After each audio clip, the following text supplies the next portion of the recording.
नमस्कार मित्रांनो, या जी-आरमध्ये जे काही आपण कालचा जी-आर पाहिलेला होता किंवा 6 जानेवारीला जो काही जी-आर आलेला होता, त्या जी-आरच्या मध्ये फक्त आणि फक्त ज्यांची ई-के-वाय-सी ऑलरेडी केलेली आहे, त्याच महिलेला संधी देण्यात आलेली आहे की त्यांची ई-के-वाय-सी दुरुस्त करण्यासाठीची.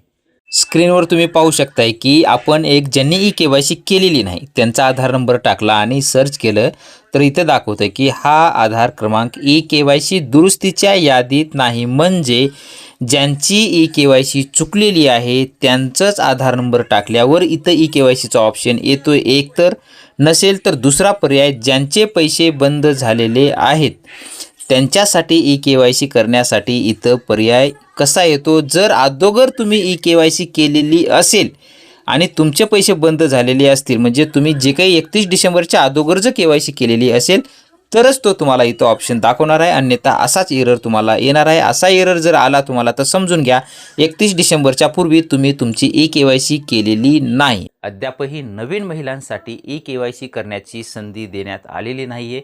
हा महिलांसाठी एक विश्वासघात म्हणायला सुद्धा वावगं ठरणार आहे.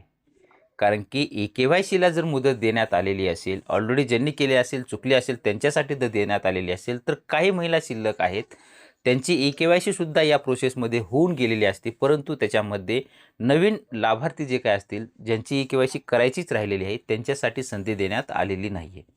तसं जर काही अपडेट आलं, आता विविध माध्यमांतून म्हणा किंवा विरोधी पक्षातून अशाही माहिती जाईल आणि जर याच्या संपूर्ण माहितीचा आढावा घेऊन जर त्यांच्याकडनं नवीन लाडक्या बहिणी ज्यांची के-वाय-सी करायचीच राहिली त्यांच्यासाठी संधी देण्याची जर विचारात घेण्यात आलं, तर त्या संदर्भातील जर अपडेट आलं तर नक्कीच आपण आपल्या चॅनलवरती देण्याचा प्रयत्न करणार आहोत. चॅनलला नक्कीच सबस्क्राईब करून ठेवा. भेटूया नवीन माहितीसह नवीन व्हिडिओमध्ये. धन्यवाद.